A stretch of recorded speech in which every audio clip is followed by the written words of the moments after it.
Creativity is seeing what others see and thinking what no one else ever thought. And that's a quote by Albert Einstein. And my guest today, Elizabeth Toller, or AKA Beth, is definitely going to give you some cool thoughts and inspiration on creativity. I can't wait.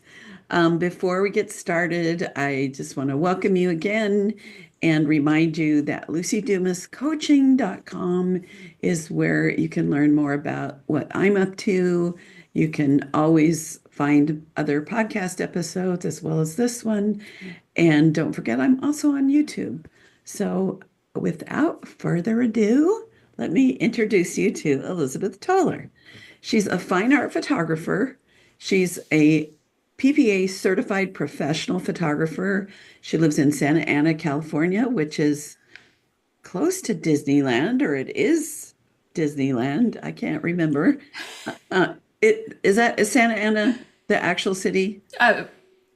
No, Anaheim is actually the Anaheim. city that Disneyland is in, but I'm just a couple of miles from there. Yes, quite close. And she says she's your quirky guide to a more creative life. Her calling in life right now is to be in service of others. And she does that through her intuitive life coach program. She's a psychic medium tarot card reader and Reiki healer.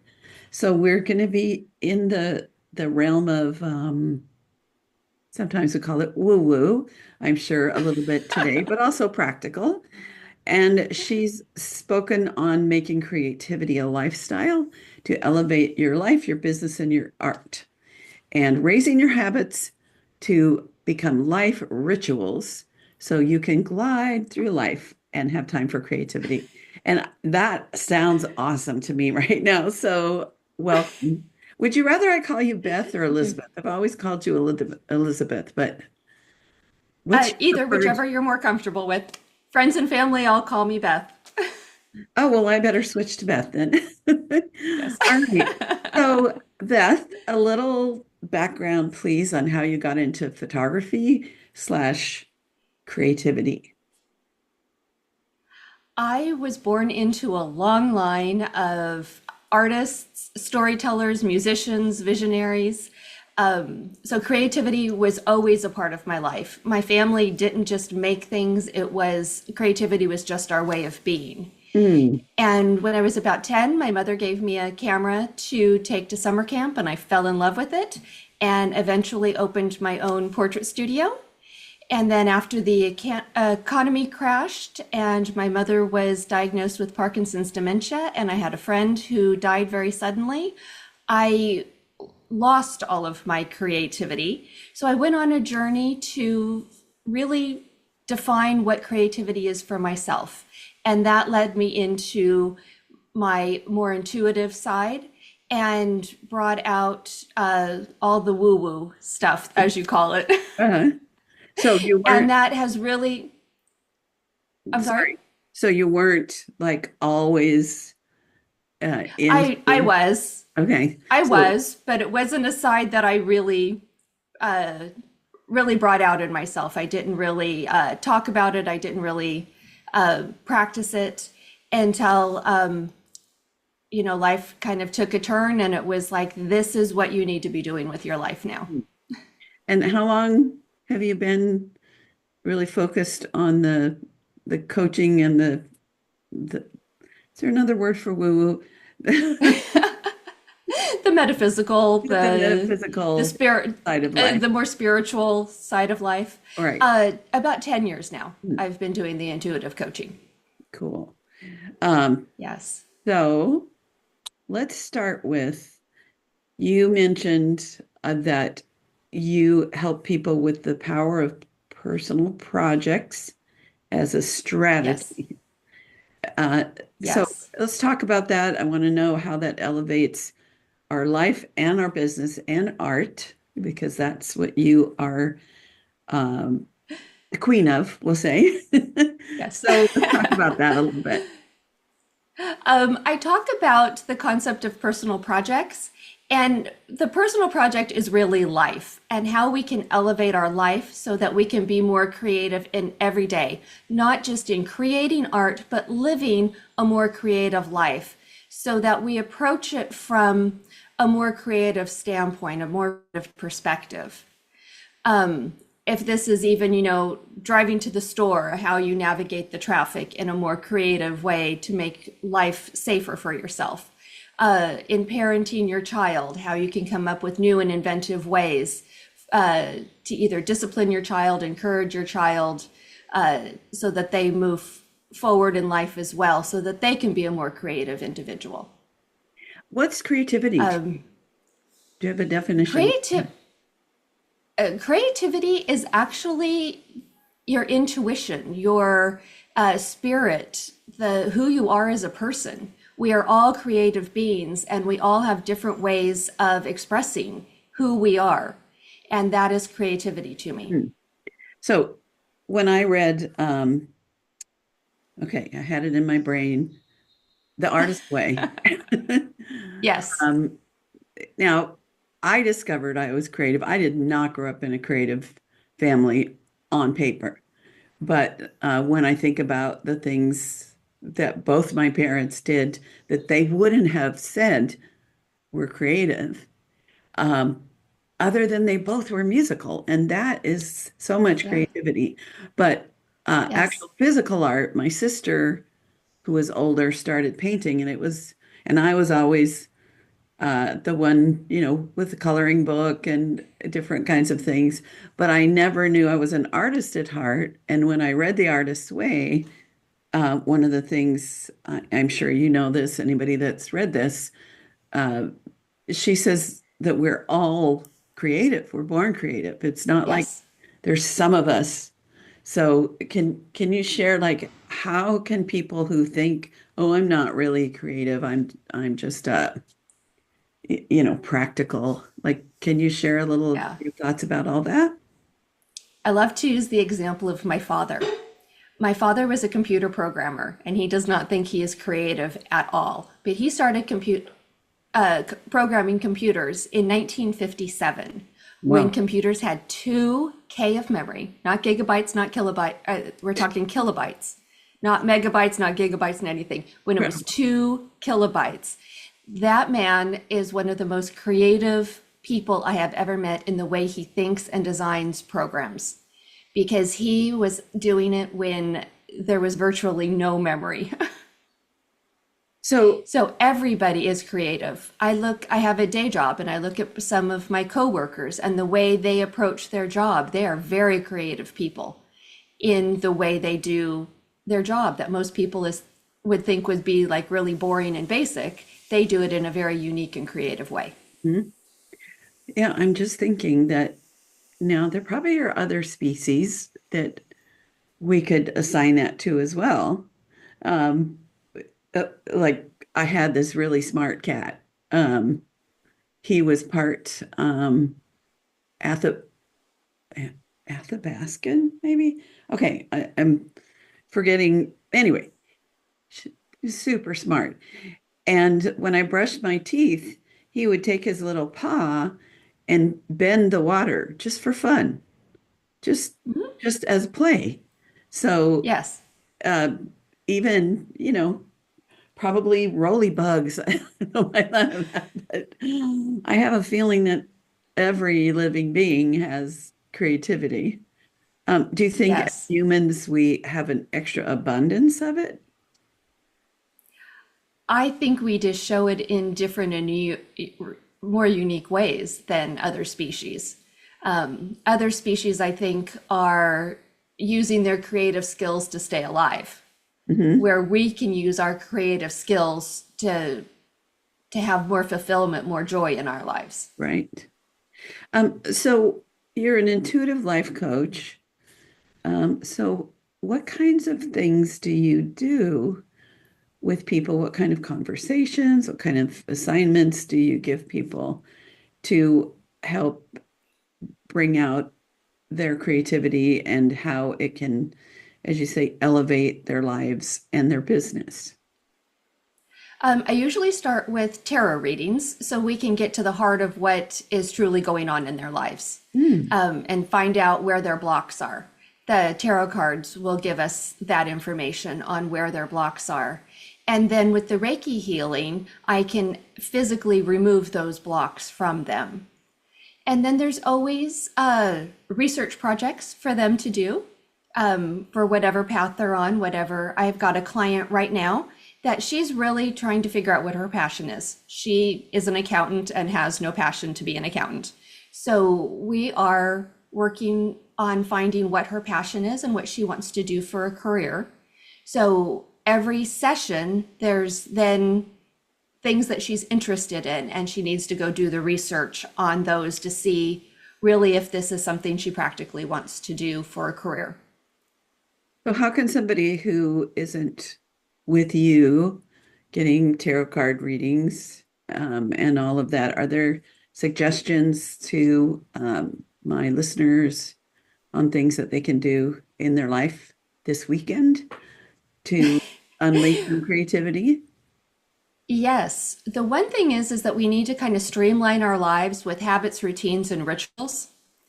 By building uh, routines and rituals in our lives, it makes our life, our daily life, flow much better. It decreases all the decision fatigue that we have, and that our brain can just wander into what I call creative daydreaming. Mm. As we're going through our day, our minds can just wander. They can just meander through everything. Where we're not stressed, when we're not stressed out about our to-do list and what's next, we can think about so many other things, so many creative ideas, just coming up with solutions on, how to deal with day-to-day lives or what you want to do for your next art project. Uh, okay, so give me like a practical example, like put a little meat on the bone of habits and rituals, because I found that interesting that you mentioned the Yeah. term ritual. So like take me through the day in the life of your habits and routines and rituals, or Um, or somebody that you live with, or if you don't want to tell me yours. Oh, well, I'm happy to tell you mine. Okay. My morning starts when my cat, in her infinite wisdom, decides that my bladder is the best place for her to make biscuits. So that's what gets me out of bed in the morning. And then I have in the past made a list of everything that I need to get done before I walk out the door for my day job. Hmm. Taking a shower, brushing my teeth, every little detail, feeding the cat, making my lunch, every little detail. I made a list of it. And I started every day doing that list in the same order. And then it became a routine that I didn't have to look at the paper to see what was next.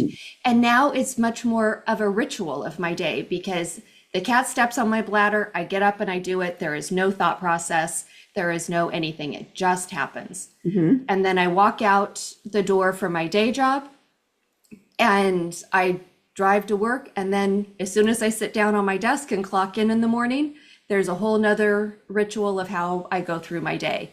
And I don't have to think about what's next or how to do it. My body just knows it. So all of these routines have gotten to a level of, I was raised Roman Catholic, Hmm. and anybody who was raised in the Roman Catholic Church will understand. The priest says, "Peace be with you," and we all say, "and also with you." With you. Yes. There is no thought, there's no anything. That prompt just has those words come out of your mouth.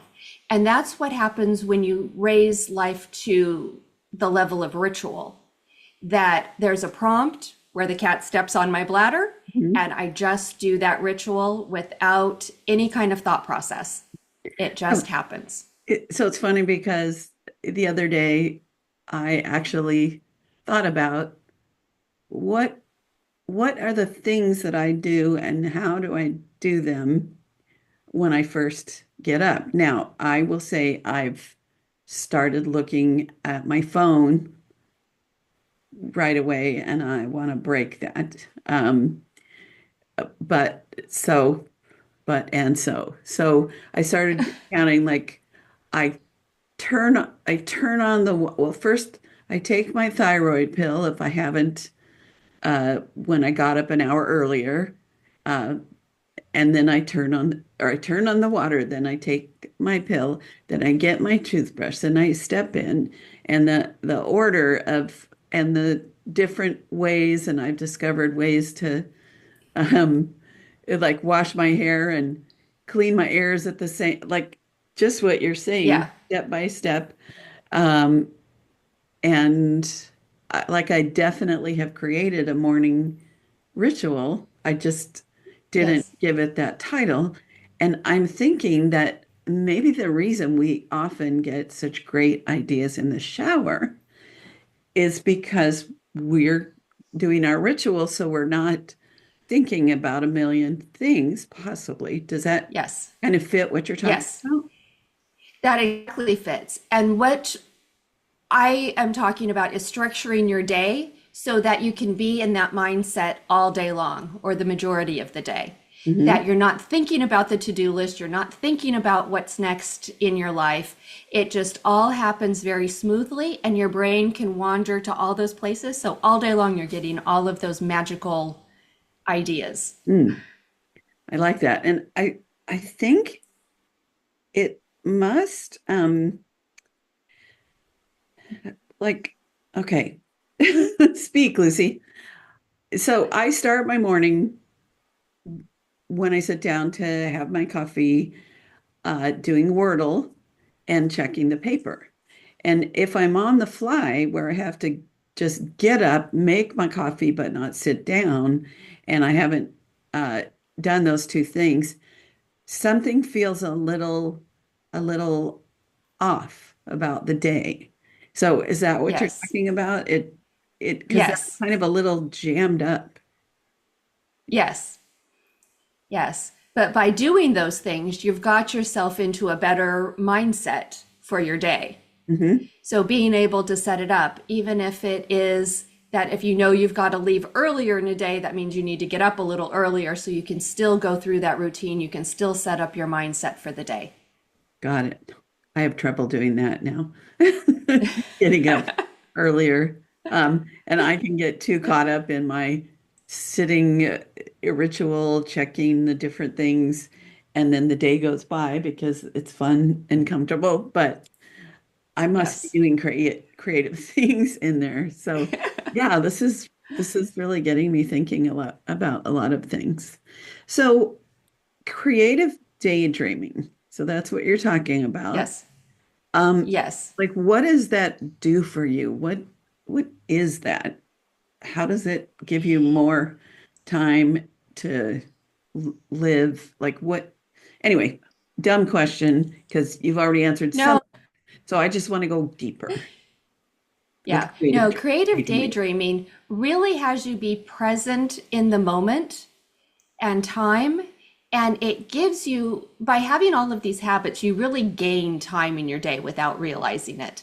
So by being able to let your mind wander, you really are creating more time and more joy and looking at different ways for you to succeed in life, whether it be in business, your personal life, your art. It's really putting you into that mindset and really helping you look at things in a different way. It's really helping you go deeper into your subconscious and pull out the creative ideas. You know, those crazy, wild, not in a million years did you think you could ever do this? But Mhm. when you're in that mindset, it doesn't sound so crazy and wild. It sounds really fun and inspirational. So how can that help us in our photography business? This show is The Profitable Photographer, and it doesn't mean we only talk about actual hardscape business stuff. So talk to me Yes. about that. It can help you look at your portrait sessions, because I'm assuming most of the people who listen to you are portrait photographers. I have no It can idea. make it, well, as a former portrait photographer, I was always looking for new and innovative poses and backdrops and props and things like that so that it all looks differently, you know, a different way to set up lighting so it doesn't look like the session I did last week. So it gives you all of those opportunities to really reflect on how to make your work stand out. So it doesn't look like you're duplicating yourself or somebody else's work, that it's always new and fresh and something more, something that is going to desire new clients to come to you. Hmm. That's a really fun and innovative family portrait session, something I hadn't seen before. I want to go to that photographer so that I can get something different and fresh that really reflects who they are as a family. Hmm. So personal projects.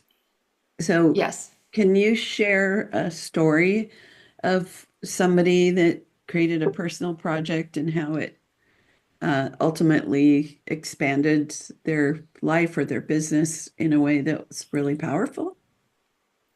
Well, for me, transitioning from being a portrait photographer into a fine art photographer and an intuitive coach was a personal project for me. It started with researching how to do that and then building a website and then coming up with how this is really done to create this life that people really want to live and how they can be joyful and successful in their lives. This has all been a personal project for me for the last 10 years. It evolved from the concept of I have no creativity in my life. I want that creative spark back. How do I do that? To being the person I am today, being the fine art photographer, being the intuitive coach. I am now going to be on TEDx stages talking about my concepts. So it has really transformed my life over the last 10 years. When I hear you say personal projects, um, which, I get all of that. But I'm looking at or I'm wondering, like, did you have a self-assignment? Like today I'm going to do this thing, or like an actual, like write it down on paper and go do this thing that opens up other things. Does that make sense? Yes, yes. Every day I have an assignment for myself of what I'm doing today to move my life forward. Because I look at the personal project as my whole life. Ah, So what part am I moving forward today? Yeah, I'm not looking at it as like a photography assignment. For okay. me, a personal project is my whole life. It's a much Got it. bigger concept Okay. than just I'm going to create a some kind of photograph that's different than I did yesterday. It Hmm. is my whole life. It is, do I need to research a topic today? Do I need to write a speech? What is the part of my life I'm working on today? Is it something about moving my personal life forward? Mm. Is it something about improving the relationship with my family or with friends? So there is an assignment for myself every day. I wake up and I give myself a self assignment, but it's not always practically about my photography. Do you It write, is about something in my life. do you write this down? Do you journal about it? Is it just I something do journal you? about it. Hmm. No, I do journal about it. I do write it down every day. This is what I'm going to accomplish today. I usually have three things that I want to accomplish in a day. One is usually business, one is usually personal, and one is usually about my art. So within this So, creativity, you have a structure and, like you said, yes, a habit. So I love yes, that. I'm yes. also, I do have a habit of creativity just about every day. right, right. I do love encouraging people to give themselves assignments to do specific things that they maybe haven't done. Like one of my first coaching clients, he did nice flowers, Hmm. loved flowers. He was wanting to expand his art. And so I gave him an assignment of a 30 flowers in 30 days. And he always walked his dog in the morning. So I said, take your camera, or it might have even been a phone, and look for flowers and post on Facebook every day, you know, day three uh, of 30 flowers in 30 days. And after about 10 days, I altered the assignment and said, okay, you're getting good at single flowers. Now I want you to add some other flowers or some other elements to give it more depth. And by the end of it, all of his photography was so much better. So I think it's really cool to take on an actual specific assignment or do something fun with a friend. My women's creative group, which you should come on down sometime and hang out with us, Beth. We'll do I that. don't know if you know about Women in Creative Photography. It's been around uh, over 30 years, and every month we either learn something or we do something creative. And this month, we we each found a still life piece of art and then imitated it as close as we could. Because in doing that, we have to study lighting, we have to study design. It's different than, oh, I'm going to do my own still life. And there's a woman who mostly does animals, and she did this really elegant still life with a vase and a flower and all black background. And she said, this is going to change how I do my photography. I've never done Yes. anything like that. And so, those kinds of things I think can really open up Yes. possibilities if we're stuck.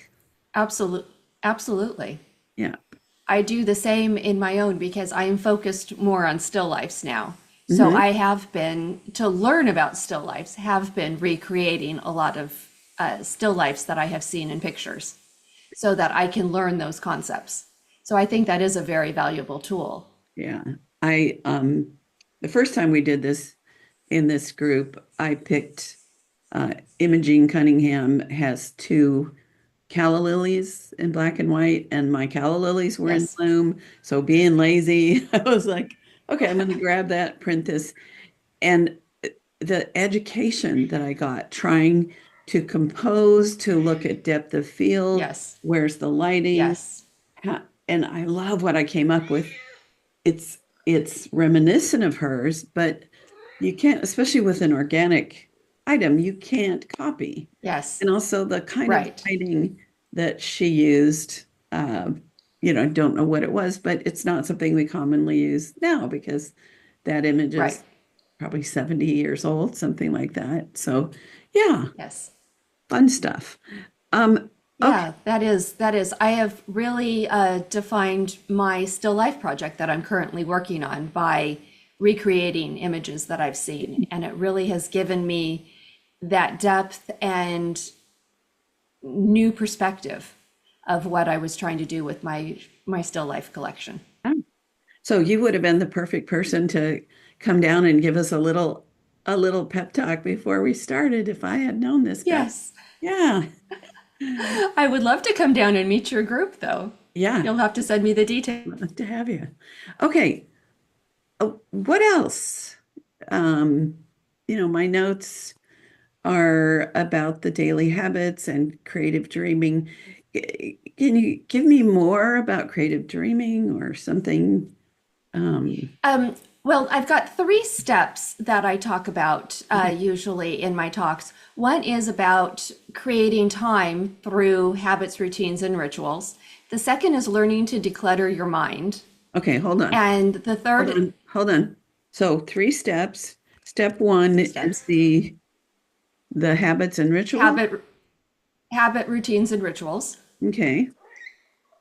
The second is decluttering your mind. Mm. Tell me about that. By learning where the roadblocks are or what occupies your mind, then you can move those things aside so that you have more capacity to think in creative ways. Finding roadblocks is huge, both for step two of decluttering your mind Hmm. and step three of overcoming doubt. Mm. So getting rid of all of that clutter, limiting the time on social media, limiting the time you watch TV, limiting your news so that you're not bombarded with all of these daily things Hmm. that are taking up space in your mind. Yeah, the word Then assault you can came to really, mind. Sorry, the yes, word assault came to mind. That we're constantly yes, being assaulted with this. Okay. yes, we are Eh, assaulted all day long. We are assaulted with, even when you're in the grocery store, you are assaulted with, decisions. I was Hmm. in the grocery store the other day and they were out of my brand of toilet paper. So Oh, no. trying to figure, yeah, it was like trying to figure out. There was like 20 different options. Do I want quilted? Do I want super quilted? Do I want double ply? Do I want triple ply? I mean, there's so many decisions that we make on a daily basis Hmm. that doing everything we can to limit those declutters the mind and we can move much more smoothly through our day. But as we move more smoothly through our day, we find more roadblocks, things that stop us. Those voices in the back of your head saying, what if this happens? What if that happens? You know, and how we overcome those so that we have more confidence in our decision making. It's kind of a circular kind of thing. As you put your habits, routines, and rituals into place, you start overcoming your roadblocks, you find more confidence, but then you have to revise your habits, routines, and rituals to get you to Hmm. the next level. Hmm. It just kind of keeps going in circles so that we can then combat the next things that are causing doubt in our life, so that we can be more creative, so that we can be more productive, more successful, more joyful. I love it. So, what are some tips for doing that? Because sounds great, but how do I start if I hadn't spent a lifetime working on all of this, which I have? Like a lot of photographers have the imposter syndrome, and Yes. they look at what everyone else is doing, and like I have it sometimes now.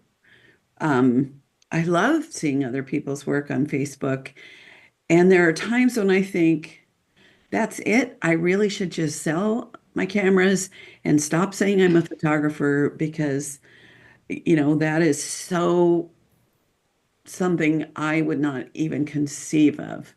And then, then I remind myself, I do what I do. I love what I do. People have over 40 years have loved what I do. But do you have some tips, Yes. for example, to overcome doubt? Yes. Really looking at what is stopping you and what those voices in the back of your head are saying. They're saying you're not good enough.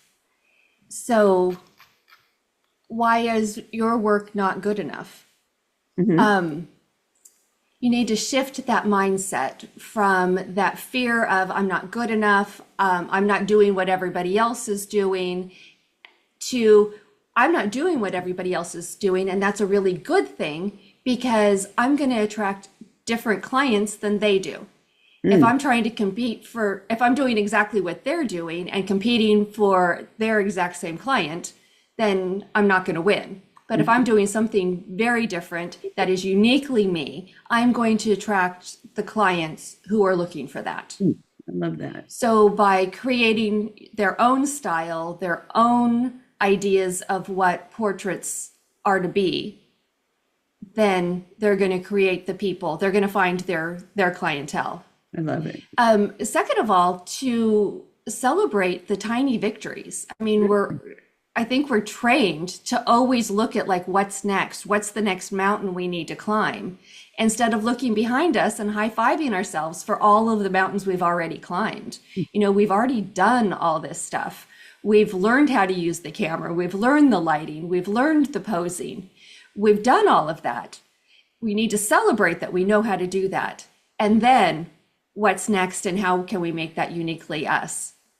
And just all of those small steps, every step we take, we got our first client, celebrate that. We got a second client, celebrate that. Surrounding ourselves with people who really encourage us is Mm. very important. To find that tribe of people who build us up to be the leading person in our own lives instead of us looking at ourselves as a supporting character in somebody else's life. We need to look at ourselves as the leading character in our own life. Oh, I like that. Let me Yeah, think about that for just a minute. So we should strive to get the Academy Award in life for Best Actress, not Best Supporting Actress. correct, That correct. I could even think of a personal project that someone could do where they make themselves a poster or something with awards and things. Congratulations, you're the the leading Yeah. star or lifetime achievement, Yeah. the lead in your life, or something like Yes.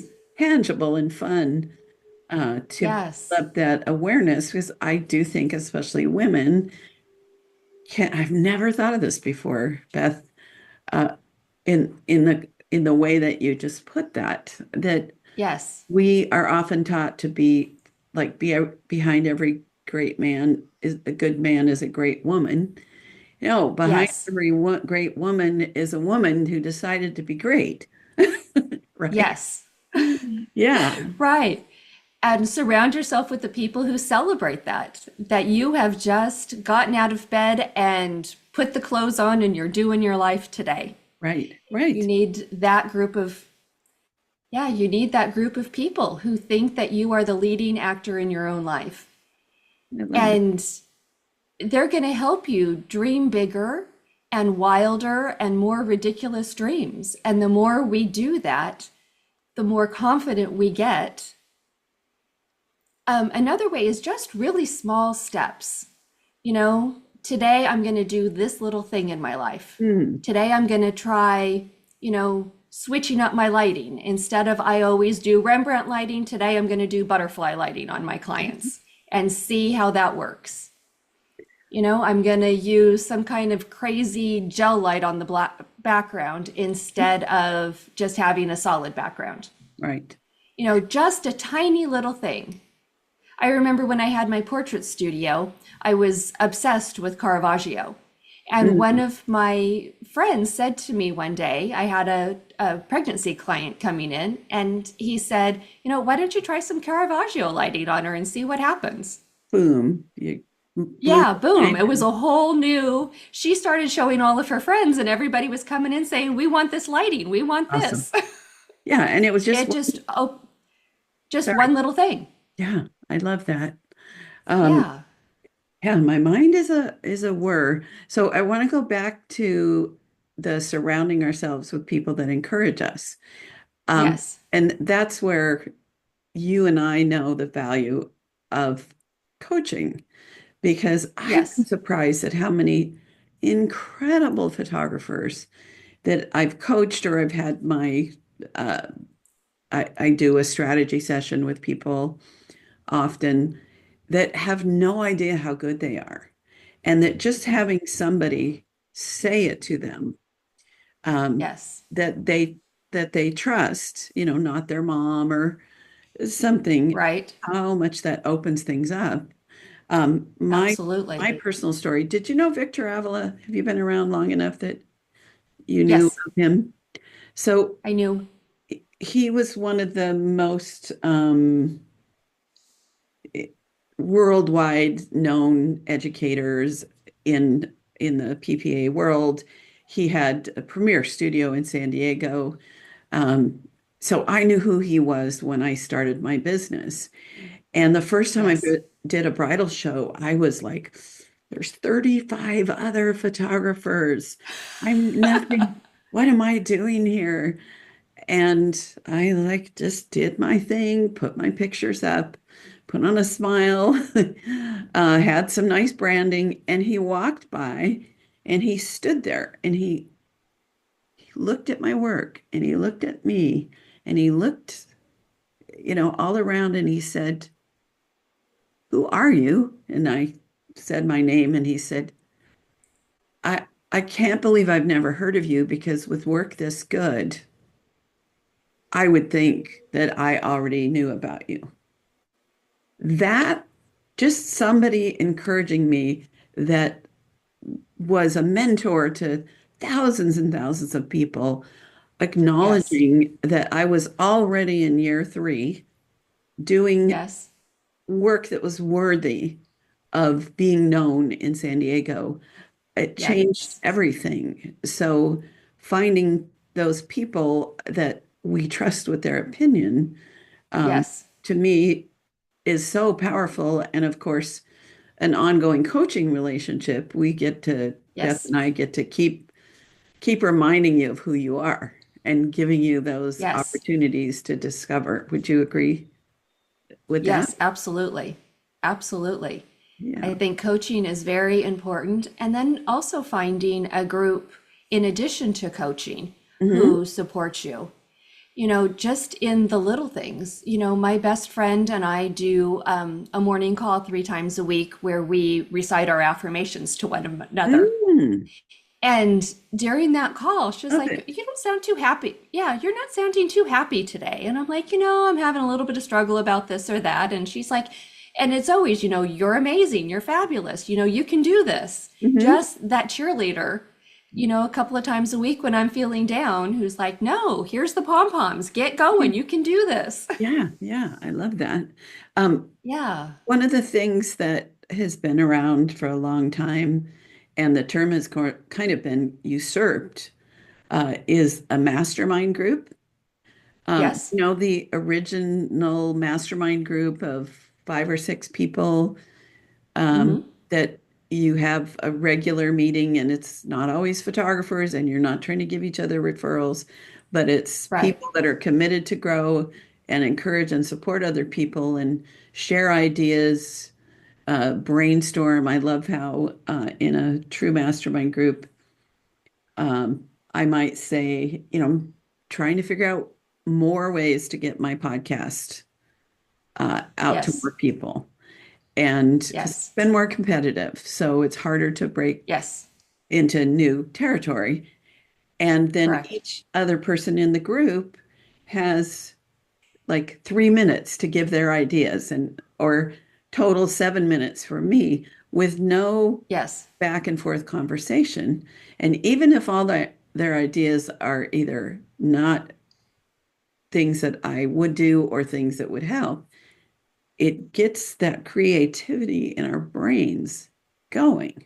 Absolutely. Yeah. So finding or creating a mastermind group of that Yes. type, uh, I think, is a great way to do exactly what you're talking about, which is surrounding Yes. ourselves with those people that can help elevate us, and as we elevate them, because when I give, I always receive more back. When I think about things for other people, I don't know about Yes. you, but I tend to, Yes. it opens up those channels. Okay, Yes. so you said celebrate tiny victories, listen to what the voices are saying and challenge those voices, surround yourself with Yes. people that encourage us, take the small steps. It doesn't have to be a big, giant step. Like in my, Nope. um, I'd been wanting to change my apartment that used to be a studio above my garage into a Yes. vacation rental.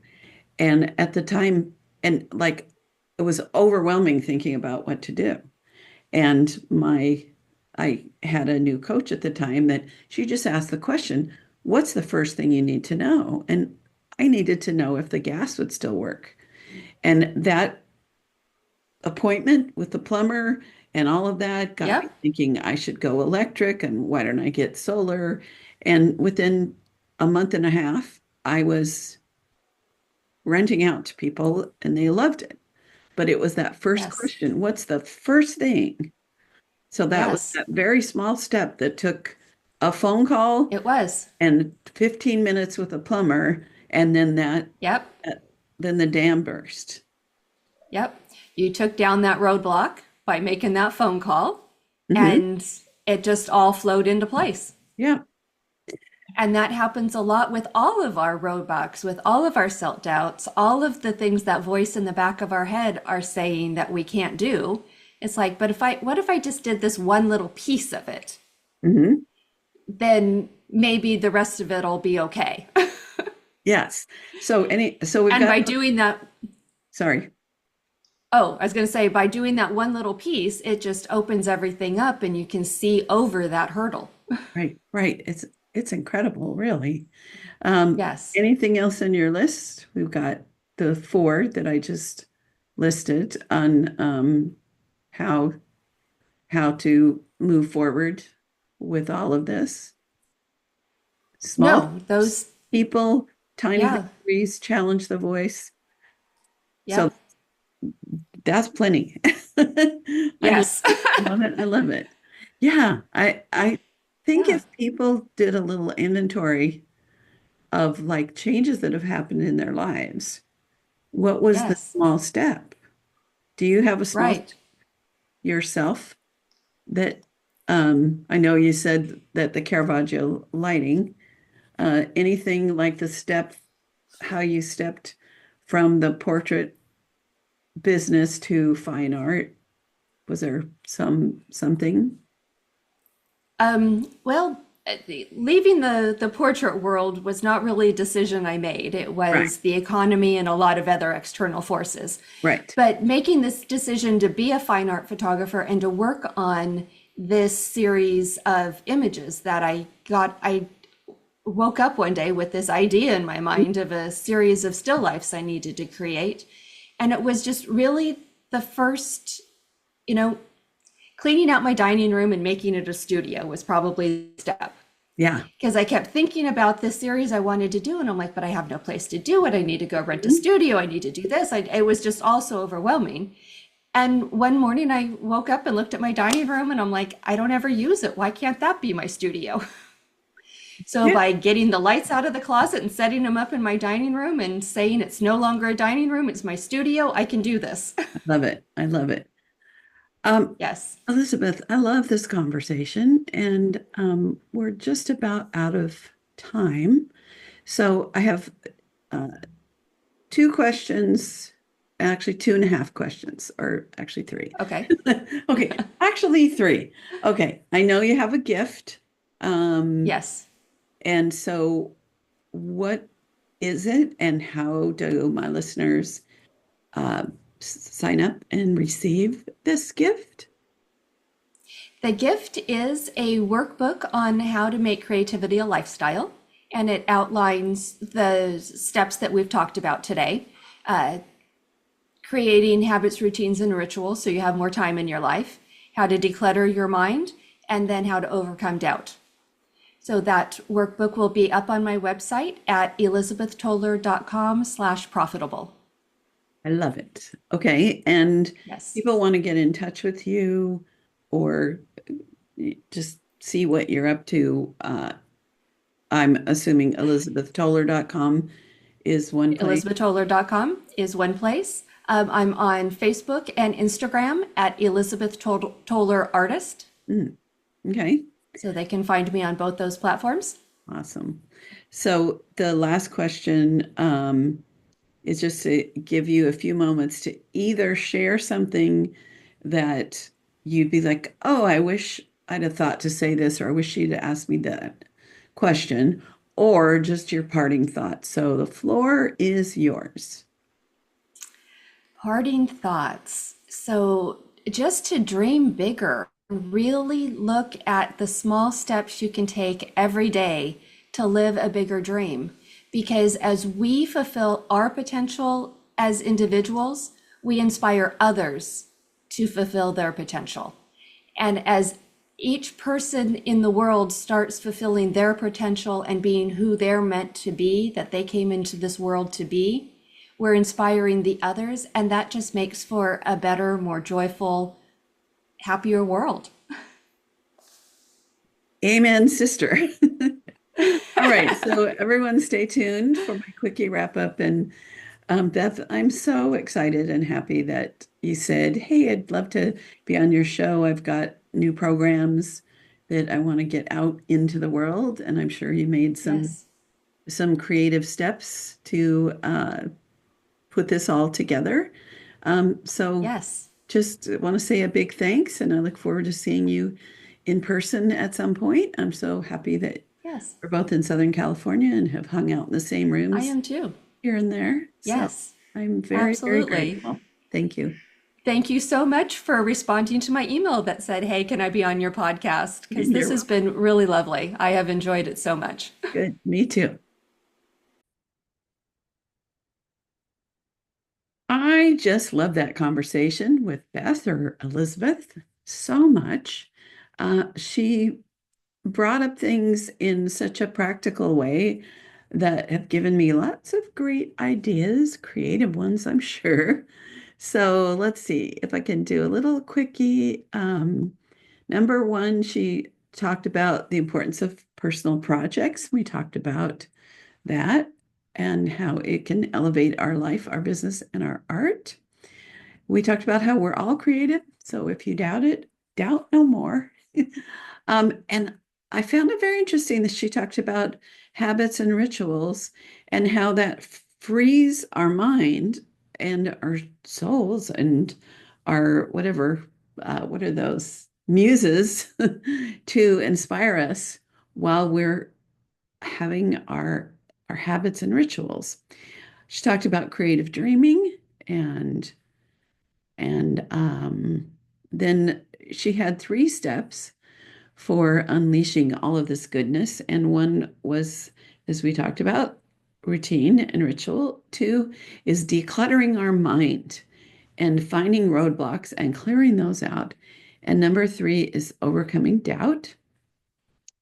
And then there were 4 things that we wanted to do, which is to challenge those voices, celebrate tiny victories, surround ourselves with people that lift us up, encourage us, inspire us, and that most things can start with small steps. So we don't have to use an obvious metaphor, eat the whole elephant at one sitting. We can take things a step at a time. So be sure to tune in next time and also subscribe wherever it is you're listening or watching. And I love feedback. This goes out like a note in a bottle, and I don't know if I'm impacting people's lives. I do run into people that say, "Oh, I listen to you, when I walk my dog," or, this episode unfolded all kinds of new things. So love, love, love feedback. You can email me at lucy@lucydumas.com or on Facebook or Instagram, wherever you can get in touch with me. I'd love it. All right, that's it for now, and to be continued. Bye.